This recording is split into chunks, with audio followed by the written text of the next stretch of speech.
அஸ்ஸலாமு அலைக்கும் வரஹ்மத்துல்லாஹி வபரகாத்துஹு. அன்பிற்குரிய சகோதரர்களே, தாய்மார்களே, உங்கள் அனைவர் மீதும் எல்லாம் வல்ல ஏக இறைவனின் சாந்தியும் சமாதானமும் நிலவட்டுமாக. இந்த இஸ்லாம் ஓர் இனிய மார்க்கம் என்ற நிகழ்ச்சி தமிழகத்தின் பல பகுதிகளிலே முஸ்லிம் அல்லாத மக்களின் பெருவாரியான ஆதரவோடு வரவேற்போடு நடத்தப்பட்டு வருவதை நீங்கள் எல்லாம் அறிவீர்கள். இந்த நிகழ்ச்சியுடைய நோக்கம் என்னவென்று சொன்னால், பல்வேறு மதத்தவர்கள் வாழ்கிற நம்முடைய நாட்டிலே ஒவ்வொரு மதத்தவர்களும் மற்ற மதத்தவர்களோடு நல்லிணக்கமாகவும் ஒருவரை ஒருவர் புரிந்து கொண்டவர்களாகவும் சகிப்புத்தன்மை மிக்கவர்களாகவும் திகழ வேண்டும் என்பதற்கான ஒரு பாதையாகத்தான் இந்த நிகழ்ச்சியை நாங்கள் நடத்தி வருகிறோம். இஸ்லாத்தை பொறுத்தவரை இந்த மார்க்கத்தை பற்றி முஸ்லிம் அல்லாத சகோதரர்களுக்கு பலவிதமான தப்பான அபிப்பிராயங்கள் இருக்கலாம். முஸ்லிம்களிடத்திலே காணப்படுகிற குறைபாடுகள் காரணமாக அவர்களுக்கு இஸ்லாத்தின் மீது கூட வெறுப்பு இருக்கலாம், அல்லது இஸ்லாத்தை தவறாக புரிந்து கொண்ட காரணத்தினால் அவர்களுக்கு ஒரு கசப்பு உணர்வு இருக்கலாம். இந்த கசப்பு உணர்வுகள் எல்லாம் நீங்க வேண்டுமானால் ரெண்டு சமுதாயமும் ஒன்றாக அமர்ந்து, எல்லா மதத்தவர்களும் ஒரு அவையில் அமர்ந்து மனம் விட்டு பேசினால் அதுல ஒரு நல்லிணக்கம் ஏற்படும். அதுக்கு தான் இந்த நிகழ்ச்சியை நாங்கள் நடத்தி வருகிறோம். இந்த நிகழ்ச்சிகள்ல குறைந்த அளவு நேரம் தான் உங்களுக்கு உரை நிகழ்த்தப்படும். அதன் பிறகு முஸ்லிம் அல்லாத சகோதரர்கள் மட்டும் இந்த நிகழ்ச்சியில கேள்வி கேட்கலாம். முஸ்லிம்கள் யாருக்கும் இங்கே கேள்வி கேட்கறதுக்கு அனுமதி கிடையாது. அவர்களுக்கு வேற வேற கேள்வி கேட்பதற்கான சந்தர்ப்பங்கள் வாழ்க்கையில கிடைக்கும். முஸ்லிம் அல்லாத சகோதரர்கள் மாத்திரம்தான் கேட்கலாம். அப்படி கேட்கும் பொழுது இஸ்லாமிய மார்க்கத்தை பற்றி நீங்கள் கேட்கலாம், முஸ்லிம்களுடைய நடவடிக்கைகளை பற்றி கேட்கலாம், எந்த தோரணையில் வேண்டுமானாலும் கேட்கலாம், எவ்வளவு கடுமையான வார்த்தைகளை பயன்படுத்தி வேண்டுமானாலும் கேட்கலாம். எப்படி நீங்கள் கேள்வி கேட்டாலும் எங்கள் மக்களிடமிருந்து எந்த ரியாக்ஷனும் வராது. உங்களுக்கு உறுதியாக எந்த ஒரு பிரதிபலிப்பும் வராது. நீங்க என்ன கேட்டாலும் நான் அதற்கு பதில் சொல்வேன், அவ்வளவுதானே தவிர எந்த விதமான குறுக்கீடுகளோ ஒரு சங்கடங்களோ இடையூறுகளோ இல்லாமல் நீங்கள் மனம் விட்டு உங்களுடைய கேள்விகளை கேட்கலாம் என்பது இந்த நிகழ்ச்சியினுடைய ஒரு முக்கியமான அம்சம். அதற்கு முன்னால் இஸ்லாத்தை பற்றி ஒரு சின்ன அறிமுக உரை. உலகத்தில் உள்ள எல்லா மதங்களுமே கடவுள் நம்பிக்கையை அடிப்படையாக கொண்டுதான் உருவாக்கப்பட்டிருக்கிறது. மதங்கள்ல கடவுள் நம்பிக்கை இருக்கும். இந்த கடவுள் நம்பிக்கையில இஸ்லாம் மார்க்கம் மற்ற மார்க்கத்திலிருந்து வேறுபடுறதுனாலதான் இஸ்லாம் ஒரு தனித்த ஒரு சுவத்தோட காட்சி தருகிறது. இஸ்லாம் என்று சொன்னாலே முதல் விஷயம் கடவுள் விஷயத்துல ஒரு தெளிவான ஒரு நிலைப்பாட்டை உலகத்துக்கு வைக்கிறது. அதான் இஸ்லாம். எப்படி அந்த நிலைப்பாட்டை இஸ்லாம் வைக்கிறதுன்னு கேட்டா, இந்த அகில உலகத்தையும் படைத்து உருவாக்கி காத்து முழுவதும் நிர்வகித்து வரக்கூடியவன் ஒரே ஒரு கடவுள் தான். இந்த உலகத்துல எல்லா செயல்களுமே அந்த ஒருவனுடைய திட்டப்படிதான் நடக்கிறது. அந்த ஒரு கடவுளை தவிர வேறு கடவுளே இல்லை என்பது இஸ்லாத்தினுடைய உலகத்துக்கு சொல்லக்கூடிய முதலாவது செய்தி. ஏனென்றா, நம்ம வாழுகிற இந்த பூமி ஒரு பூமி தான் இருக்கிறது. இந்த பூமியை ஒருத்தன் தான் படைச்சிருப்பான். ஒரு சூரியன் இருக்கிறது, அதை ஒருத்தன் படைச்சிருப்பான், அவன் தான் கடவுளா இருக்க முடியும். இந்த பூமியை ஒரு 7-8 பூமிகளா உருவாக்கப்பட்டு முஸ்லிமுக்கு ஒரு பூமி, இந்துவுக்கு ஒரு பூமி, கிறிஸ்தவனுக்கு ஒரு பூமி, தமிழனுக்கு ஒரு பூமி, மலையாளிக்கு ஒரு பூமி என்றெல்லாம் பிரிக்கப்படவில்லை. அப்போ ஒரு நிலப்பரப்பு ஒரு உருண்டை இருக்குன்னு சொன்னா இதை யாரு படைத்தானோ அவனுக்கு பேர் தான் இறைவன். அவன் தான் அதை நிர்வகிச்சுக்கிட்டு இருக்கிறான், அவன் தான் அதை பராமரிக்கிறான், அவன் தான் ஒரு காலத்தில் அழிப்பான் என்பது இஸ்லாத்தினுடைய முக்கியமான அடிப்படை கொள்கை. அதாவது கடவுள் ஒருத்தன் தான் இருக்க முடியும். அதனாலதான் இஸ்லாமிய நம்பிக்கை பிரகாரம் காக்கிற அதிகாரம் ஒரு கடவுள்கிட்ட தான் இருக்குது, படைக்கிற அதிகாரம் ஒருத்தட்டு தான் இருக்குது, அழிக்கிற அதிகாரம் ஒருத்தட்டு தான் இருக்கிறது, நோய் தீர்க்கிற அதிகாரம் அந்த ஒரு கடவுளுக்கு தான் இருக்கிறது. குழந்தை குட்டிகளை தர்ற அதிகாரம் அவருக்கு தான் இருக்கிறது, மழை பெய்ய வைக்கிற அதிகாரம் அது கூட அவருக்கு தான் இருக்கிறது. மொத்தத்துல இந்த உலகத்து நம்ம கூட எல்லா மதத்திலையும் கூட இந்த வார்த்தையை சொல்லுவாங்க, அவனன்றி அணுவும் அசையாது. இந்த அவனன்றி அணுவும் அசையாது என்ற கொள்கையை அழுத்தமாக ஆணித்தரமாக சொல்லக்கூடிய வார்த்தை தான் லா இலாஹ இல்லல்லாஹ்ங்கிறது. வணக்கத்திற்கு உரியவன் அல்லாஹ்வை தவிர யாரும் இல்லை. இது ஒரு அடிப்படை. இதே கடவுள் கொள்கையில இன்னொரு முக்கியமான விஷயத்தை இஸ்லாம் அழுத்தமா சொல்லுது. நாம ஒருவனை கடவுள் என்று ஏற்றுக்கொள்வதாக இருந்தால் அந்த கடவுள் எல்லா வகையிலும் நம்மளை விட மேம்பட்டவனா இருக்கணும். நமக்கு சமமா இருக்கக்கூடியவன் நமக்கு கடவுளா இருக்க முடியாது. நம்மளை விட மட்டமா இருக்கக்கூடியவன் கடவுளா இருக்க முடியாது. கடவுள் என்று ஒருவனை ஏற்றுக்கொள்வதாக இருந்தால் அந்த கடவுளுக்கு என்று சில இலக்கணங்கள் இருக்கிறது. அந்த இலக்கணத்துக்கு உட்பட்டவனாக நீங்கள் கடவுளை நம்புங்க என்று இஸ்லாம் உலகத்துக்கு கடவுளை பற்றி அடுத்த செய்தி வைக்கிறது. அது என்ன இலக்கணம் என்று கேட்டால், ஒருவன் கடவுள் என்று நம்ம ஏத்துக்கிட்டோம்னா அவன் தேவையற்றவனா இருக்கணும். இப்ப எனக்கு ஏதோ ஒரு பொருள் தேவை இருக்குது, நான் யார்கிட்டயாவது முறையிட்டு வாங்குறான் கடவுள்கிட்ட வாங்குவேன். கடவுளுக்கு தேவை இருந்தா அவர் யார்கிட்ட போய் கேட்பாரு என்ற ஒரு கேள்வி வரும்போது அந்த கடவுளுக்கு இங்க பலவீனம் வந்துருது. அதனால கடவுளுக்கு எந்த தேவையும் இருக்கக்கூடாது. உண்ண வேண்டும் என்ற தேவை, பருக வேண்டும் என்ற தேவை, படுத்து உறங்க வேண்டும் என்ற தேவை, குடும்ப வாழ்க்கை என்ற ஒரு தேவை, புள்ள குட்டிகளை பராமரிக்கிற தேவை, இப்படி எந்த விதமான தேவைகளும் கடவுளுக்கு இருக்கக்கூடாது. தேவையற்றவர் நமக்கெல்லாம் தரக்கூடியவராக கடவுள் இருக்கணுமே தவிர நம்மிடத்திலிருந்து பெறக்கூடியவராக கேட்கக்கூடியவராக இருக்கக்கூடாது. ஏன் இதை இஸ்லாம் இப்படி சொல்லுது என்று சொன்னா, கடவுள் தேவையுள்ளவர் என்று நம்ம எப்ப கருதுறோமோ அந்த நேரத்தில் கடவுளின் பெயரால் மக்கள் தான் சாப்பிடுவாங்க. கடவுளுக்கு தேவைன்னு கடவுளுக்கு நம்ம கொடுப்போம். உண்மையில் அதை யார் சாப்பிடுவான்னு கேட்டா அந்த கடவுளுக்கு சேவகம் செய்கிறோம் சொல்லக்கூடிய மக்கள் தான் சாப்பிடுவாங்களே தவிர கடவுள் சாப்பிட மாட்டார். கடவுள் அதை அனுபவிக்க மாட்டார். கடவுளுக்கு தேவையே இல்லைன்னு நம்பணும்னு சொன்னா பொருளாதார ரீதியாக யாரும் சுரண்ட முடியாது. அப்படிங்கிறதுக்காக வேண்டி கடவுள்னா உனக்கு தர்றவனா இருக்கட்டும், உங்ககிட்ட வாங்குறவனா இருக்கக்கூடாது. இப்ப நாங்க பள்ளி வாசலுக்கு தொலை போனோம்னு சொன்னா காசு கொண்டுட்டு போக கூடாது. பள்ளி வாசல தொழுவுறதுக்கு நான் கட்டணம் கொடுக்க கூடாது. அங்க நாங்க உண்டியல் போடக்கூடாது, காணிக்கை செலுத்தக்கூடாது. நாங்க போயிட்டு இறைவன்கிட்ட கேட்டுட்டு வரணுமே தவிர இறைவனுக்கு கொடுத்துட்டு வரக்கூடாது. பள்ளிவாசல் இடிஞ்சு போச்சு, கட்டடத்துக்கு நிதி தாங்க கேட்டா கொடுக்கலாம், கடவுளுக்கு தாங்க கேட்டா கொடுக்க கூடாது. இப்படி சொல்லக்கூடிய ஒரு மார்க்கம் இஸ்லாமிய மார்க்கம். கடவுளுங்கிறவன் தேவையில்லாதவனா இருக்கணும்.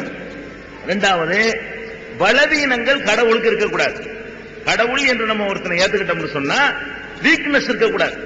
மனிதனுக்கு வீக்னஸ் இருக்கும்ல. நான் பேசுறேன், ஒரு 5 மணி நேரம் தொடர்ந்து நான் பேசுறேன், ஒரு 8 மணி நேரம் கூட பேசிடுவேன். 24 மணி நேரம் எனக்கு பேச முடியுமா? நீங்க உட்கார்ந்து இருக்கிறீங்க, ஒரு 4 மணி நேரம் ரொம்ப கஷ்டப்பட்டு உட்கார்ந்து இருப்பீங்க, அப்புறம் உட்கார முடியுமா? டயர்ட் ஆயிருவீங்க. ஒவ்வொரு மனிதனுமே ஒரு குறிப்பிட்ட அளவு நேரம் உழைச்சான்னு சொன்னா அதுக்கு தகுந்த மாதிரி ஓய்வு எடுத்தா தான் அவனால செயல்பட முடியும். ஒரு பலவீன மனுஷனுக்கு இருக்கிறது. ஆனா கடவுள்ங்கிறவர் ஓய்வு எடுத்தா உலகத்தை யார் கவனிப்பா? ஒரு வாரம் ரொம்ப கஷ்டப்பட்ட அந்த ஒரு வாரம் நான் ஓய்வு எடுத்துக்கிறேன்னா உலகம் நாசமா போயிடும். இப்ப கடவுளை பொறுத்த வரைக்கும் 24 hours அவர் வேலை செஞ்சுக்கிட்டு இருக்கணும். கடவுளுக்கு ஓய்வு கிடையாது, கடவுளுக்கு உறக்கம் கிடையாது, கடவுளுக்கு நோய் கிடையாது, கடவுளுக்கு முதுமை கிடையாது, கடவுளுக்கு பலவீனம் கிடையாது, கடவுளுக்கு அசதி கிடையாது, கடவுளுக்கு மறதி கிடையாது. இப்படி என்னென்ன வீக்னஸ்கள் மனுஷனுக்கு இருக்கிறதோ அதுகள் எல்லாம் கடவுளுக்கு இருக்கக்கூடாது. அதே மாதிரி கடவுளை பற்றி இஸ்லாம் என்ன சொல்லுதுன்னு கேட்டா, கடவுளுக்கு தாய் தந்தையரோ பிள்ளைகளோ வாரிசுகளோ இருக்கக்கூடாது. கடவுளுக்கு தாய் தந்தைகள் இருந்தார்களே ஆனால் அவங்களே கடவுளா தான் இருப்பாங்க.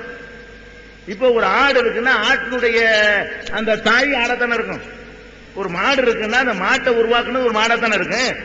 மனுஷனுக்கு மனுஷன் தானே பெற்றோரா இருப்பான். அப்ப கடவுள்னு ஒருத்தர் சொன்னீங்கன்னா அவருக்கு ஒரு தகப்பனார் இருந்தாருன்னு சொன்னா கடவுள் அவரும் கடவுளா இருந்தா தான் கடவுள் பிறக்க முடியும். அப்ப அவருக்கு ஒரு தகப்பனார், அப்புறம் அவருக்கு ஒரு தகப்பனார்னு போனா இது முடிவே இல்லாம போயிட்டு இருக்கும். இஸ்லாம் என்ன சொல்லுதுன்னு கேட்டா கடவுள் தான், அவ்வளவுதான். சுயம்புன்னு சொல்லுவாங்க இந்து மக்கள், அல்ல தான் தோன்றியும்பாங்க. தான் தோன்றி அவனா தோன்றி கொண்டவன், தான் தோன்றீஸ்வரர் ஆலயம் என்றெல்லாம் கூட இந்து மக்களுக்கு கோயில்கள்லாம் இருக்கிறது. தானா தோன்றி கொண்ட ஈஸ்வரன் சொல்லிதான் அந்த காலத்தில் நம்பினாங்க. பிறகு இடைச்செருகள்ல தான் அப்படி பிரிஞ்சு போச்சு. எல்லா மார்க்கங்கள்லயுமே இந்த ஒரு கடவுள் கொள்கையை தான் ஆதியில சொன்னாங்க. இடையில வந்து பல பேரும் பலதையும் வணங்க ஆரம்பிச்சதுனால குழம்பி போச்சே தவிர அடிப்படை எடுத்து பாத்தீங்கன்னு சொன்னா ஒன்றே குலம் ஒருவனே தேவன் என்ற கோட்பாடு தான் நம்ம பரவலாக நம்ம விளங்கி வச்சிருக்கிறோம். அந்த மாதிரியான பலவீனம் இருக்கக்கூடாது. புள்ள குட்டி எல்லாம் கடவுளுக்கு இருக்கக்கூடாது. கடவுளுக்கு புள்ள குட்டி இருந்துச்சுன்னு வைங்க, கொஞ்சம் கற்பனை பண்ணி கூட நீங்க பார்க்கலாம். ரெண்டு பேரை தான் கடவுள் படைச்சாருங்க. 2 பேரை தான் படைச்சார், ஒரு ஆணு ஒரு பெண்ணு. அதுல இருந்துதான் பல்கி பெருகி இவ்வளவு பேர் இன்னைக்கு 600 லட்சம் கோடி பேர் உலகத்துல வாழ்ந்து கொண்டிருக்கிறோம். அப்ப கடவுளால் படைக்க வந்த ஒரு ஜோடியிலேயே 600 கோடி இருக்கிறோம் சொன்னா கடவுளுக்கு புள்ள குட்டி இருக்குன்னு வைங்க, எவ்வளவு இருக்கணும்?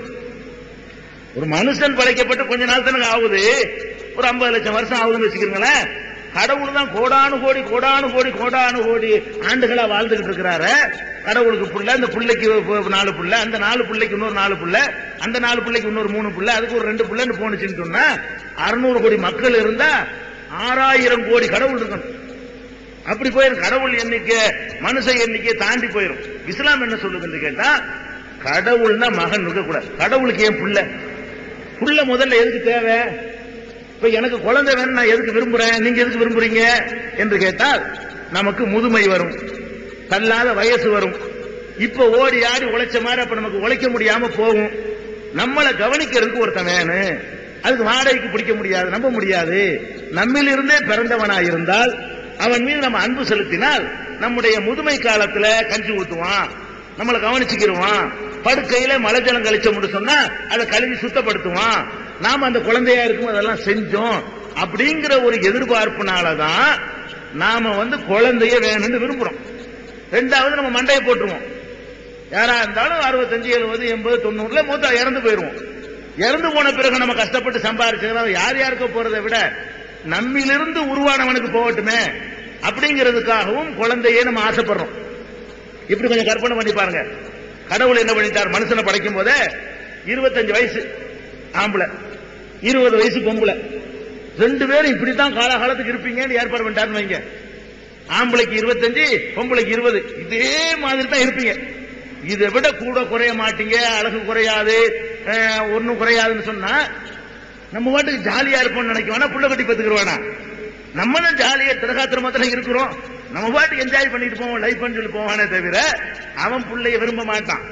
அப்ப நம்ம குழந்தைகள் யாருக்கு தேவைன்னு கேட்டா, யாரு சாவ போறானோ அவனுக்கு குழந்தை தேவை, யாரு பலவீனமாயிருவானோ அவனுக்கு தோள் கொடுக்க குழந்தை தேவை. கடவுள் பலவீனமாயிருவாரா?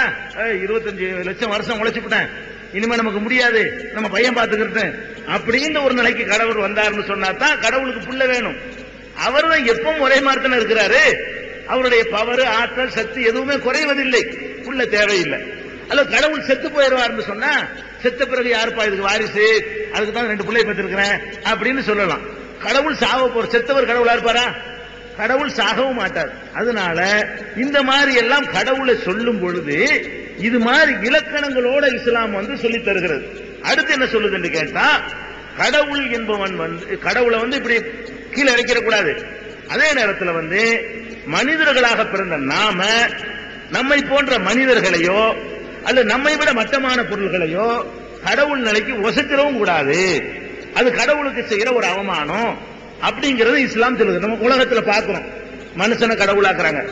நம்ம யார கடவுள் நினைக்கிறோமோ அந்த மனுஷனுக்கு நம்மள்ட்ட உள்ள எல்லாமே உண்டு. அவரும் சாப்பிட்டா தான் வாழ முடியும். நம்ம எந்த மனுஷனை கடவுள் தன்மை இருக்கு நினைக்கிறோமோ அவரும் சாப்பிடுகிறார், அவரும் அருந்துகிறார், அவரும் மலஜலம் கழிக்கிறார், அவருக்கும் தாம்பத்தியம், குடும்ப வாழ்க்கை போன்றவை தேவைப்படுகிறது, அவரும் புதுமை அடைகிறார், அவரும் நோய்வாய்ப்படுகிறார், அவரும் மருத்துவமனையில் சேர்க்கப்படுகிறார், அவரும் செத்து விடுகிறார். அதனால பார்க்கிறோம். ஆனால் அவர்களை கடவுள் நிலைக்கு உயர்த்துகிறோம். இதை ஒசத்திடக் கூடாது என்பதற்காக இஸ்லாம் என்ன பண்ணுதுன்னு கேட்டா, கடவுளுடைய தூதர் என்று சில பேரை நியமித்து, இறை தூதர்கள் என்று நியமித்து அவர்களை மக்களுக்கு முன்மாதிரியா காட்டி, இங்க பார் இவர் மாதிரி வாழ்ந்துக்க அப்படின்னு சொல்லி இறை தூதர்கள் இஸ்லாம் வந்து ஒவ்வொரு காலகட்டத்திலையும் அனுப்பப்பட்டதாக சொல்கிறது. அப்படி அனுப்பப்பட்டவர்கள் இறுதியாக அனுப்பப்பட்டவர் நபிகள் நாயகம்.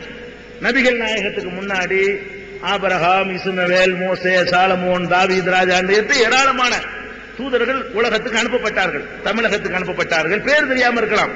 ஆந்திராவுக்கு அனுப்பப்பட்டார்கள், உலகத்தின் எல்லா பாகத்துக்கும் அனுப்பப்பட்டார்கள். அவங்க எல்லாம் ஒரு கடவுள் கொள்கையை சொன்னாங்க. சொன்னவன என்ன ஆச்சுன்னு சொன்னா அந்த ஒரு கடவுள் கொள்கையை சொன்னவங்களே மக்கள் கடவுளாக்கி விட்டாங்க. இப்ப புத்தர் இருந்தாரு, அவர் ஒரு நாளும் தன்னை கடவுள்னு சொன்னதே கிடையாது.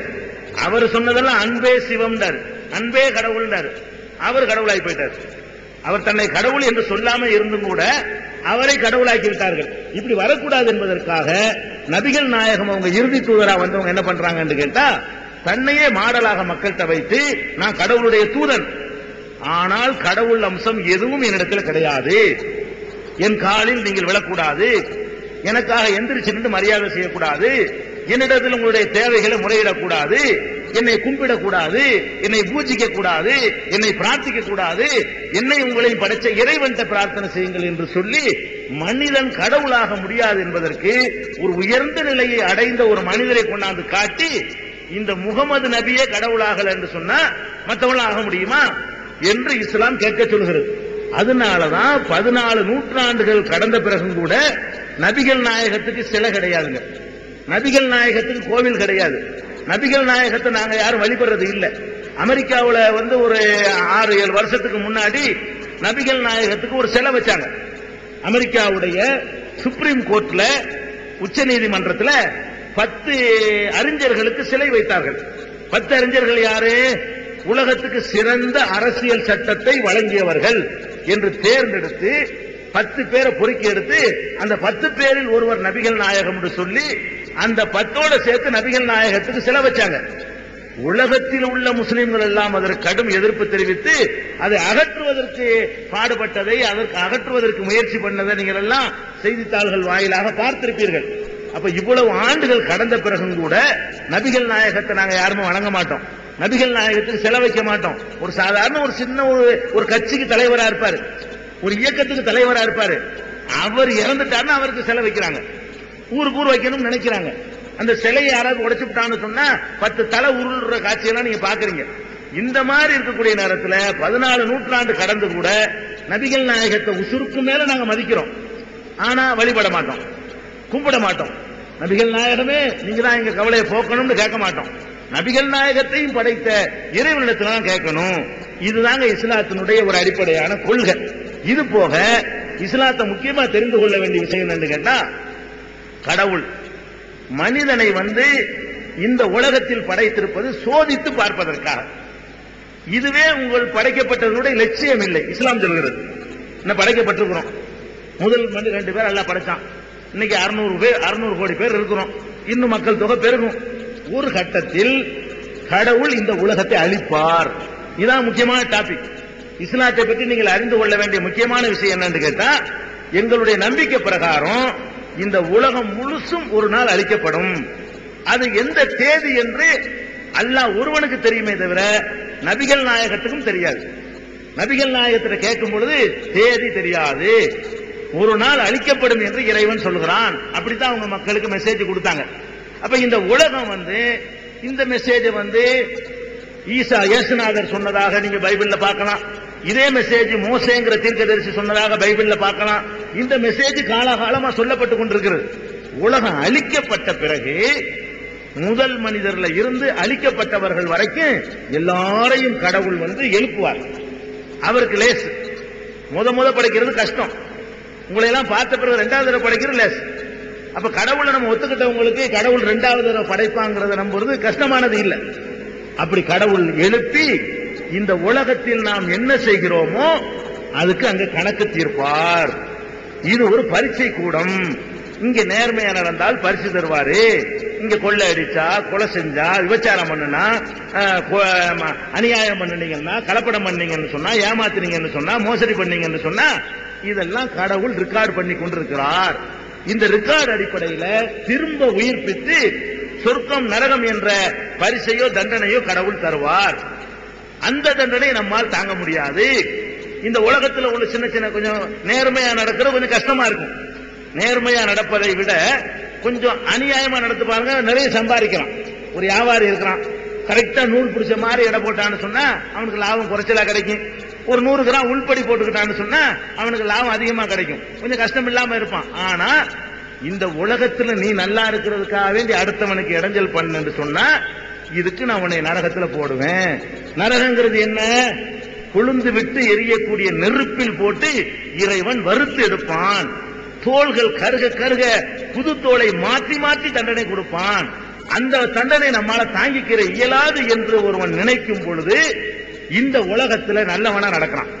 ஏன்னா நல்லவனா நடக்கிறதுக்கு சட்டத்தை வைத்து யாரும் நல்லவன் நடக்க முடியாது. சட்டத்தை ஏமாத்த முடியும்.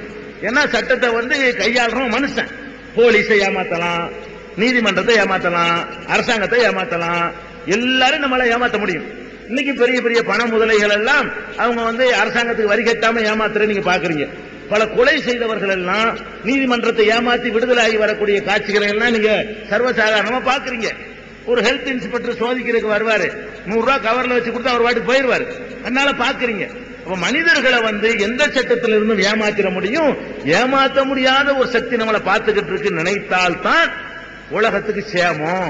இப்படி எல்லாரும் நினைத்து நம்மள ஒருத்தன் பார்த்துக்கிட்டு இருக்கிறான், அவன் கேட்பான், அவன் கண்ணுல மண்ணத்துவ இயலாது, அவன் இந்த வாழ்க்கைக்கு பிறகு இன்னொரு வாழ்க்கையை வச்சிருக்கிறான், இது அற்பமான வாழ்க்கை, 60 வருஷத்து வாழ்க்கை, 50 வருஷத்து வாழ்க்கை, 75 வருஷத்து வாழ்க்கை, அது அழியாத பெரு வாழ்க்கை, அந்த வாழ்க்கையில் நம்ம எல்லாம் நல்லா இருக்கணும் என்ற ஒரு ஆன்மீக நம்பிக்கையை இஸ்லாம் உலகத்திற்கு சொல்லுகிறது. இந்த நம்பிக்கை எந்த அளவுக்கு ஆழமாக ஒருத்தனுடைய உள்ளத்தில் பதிகிறதோ அதுக்கு ஏற்றவாறு அவனுடைய செயல்பாடுகளும் நல்லதாக இருக்கும்.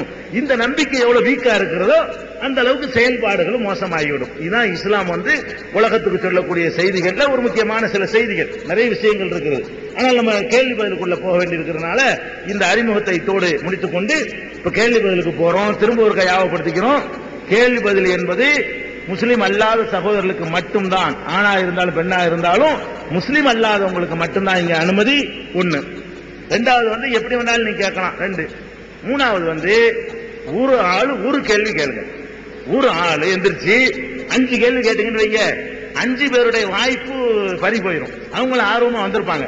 நீங்க கேட்கிற மற்ற 4 கேள்வியை வேற ஆள்கிட்ட சொல்லி கேட்க சொல்லுங்க. அதனால ஒரு சகோதரர் எந்த கேள்வி வேண்டாலும் கேளுங்க. ஒரு ஆளுக்கு ஒரு கேள்விண்டா தான் எல்லாருடைய அந்த கேள்விகளும் ரெக்கார்ட் ஆகி எல்லாருடைய கேள்விகளும் ஒளிபரப்பாக முடியும். ஒரு ஆளே 1 மணி நேரத்தை எடுத்துக்கொண்டாருன்னு சொன்னா அது நியாயம் இல்லை. அப்படி அந்த கேள்வி அமைத்துக் கொள்ள வேண்டும். இந்த கேள்வி கூட நாங்க செட்டிங் பண்ணி நீங்க என்ன கேட்கறீங்க முதல்ல எழுதித்தாங்கன்னா கேட்டுக்கிட்டுலாம் நாங்க கேட்கல. நீங்க என்ன கேட்பீங்கன்னு எங்களுக்கு தெரியாது. உங்களுக்கு டோக்கன் தருவாங்க. யாரு வேண்டாலும் அவங்களுடைய டோக்கனை வாங்கி கொள்ளலாம். 30 டோக்கன் தான் கொடுக்கணும். ஏன்னு கேட்டா நாங்க அனுபவத்தில் ஒரு 4 மணி நேரம் நடக்கிற நிகழ்ச்சியில 30 கேள்விக்கு தான் பதில் சொல்ல இயலும். அதனால கணக்கிட்டு 30 டோக்கன் உங்களுக்கு தருவாங்க. 1 2 வரிசையாக போடப்பட்டிருக்கும். அந்த டோக்கன் பிரகாரம் 1ஆம் நம்பர் கேள்வி கேளுங்கன்னு நாங்க சொல்லுவோம். யாரு 1ஆம் நம்பர் டோக்கன் தருவாங்க கொஞ்ச நேரத்தில். யாரு 1ஆம் நம்பர் டோக்கன் வாங்கினீங்களோ அவங்க அந்த கேள்வி கேளுங்க. அவங்க நம்பரை பார்த்து கேள்வி கேட்கலாம். இந்த கேள்வி கேட்கும் பொழுது நீங்க இன்னொரு நல்லா சொல்லிக்கிறேன், கூச்சமே இல்லாம தயக்கமே இல்லாம நாங்க என்ன நினைக்குவோன்னு ஒரு உறுத்தலே இல்லாம நீங்க கேள்வி கேட்கலாம். அவ்வளவுக்கு அதான் நாங்க விரும்புறோம். அப்பதான் இந்த கசப்புகள்லாம் நீங்க முடியும். இன்னைக்கு நாட்டில் நடக்கக்கூடிய பொது சிவில் சட்டம்னு ஒரு மேட்டர் இருக்கிறது, அதை நீங்க கேட்கலாம். பெண்களுக்கு கொடுமை அளிக்கிறாங்கன்னு நினைக்கிறீங்களா, அதை பத்தி கேட்கலாம். பசுவதை சட்டம் கொண்டு வர்றாங்க, அதை பத்தி அதையே நீங்க எதிர்க்கிறீங்கன்னு கேட்கலாம். அல்ல இஸ்லாம் சம்பந்தப்பட்ட சட்டத்திட்டங்களை பத்தி கேட்கலாம். அல்ல முஸ்லீம்கள் அப்படி நடக்கிறாங்க இப்படி நடக்கிறாங்களேன்னு நினைச்சா அதை பத்தி நீங்க கேட்கலாம். அல்ல குரான்ல ஏதாவது தெரிஞ்சு வைத்திருந்தீர்களே, ஆனால் குரான்ல இப்படி இருக்குதே, இது எப்படி சாத்தியப்பாகும் அப்படி நீங்க கேட்கலாம். என்ன வேண்டுமானாலும் நீங்கள் கேட்கலாம். அதற்கு உங்களுக்கு அனுமதி இருக்கிறது. இப்ப டோக்கன் கொடுப்பாங்க. போங்க, டோக்கன்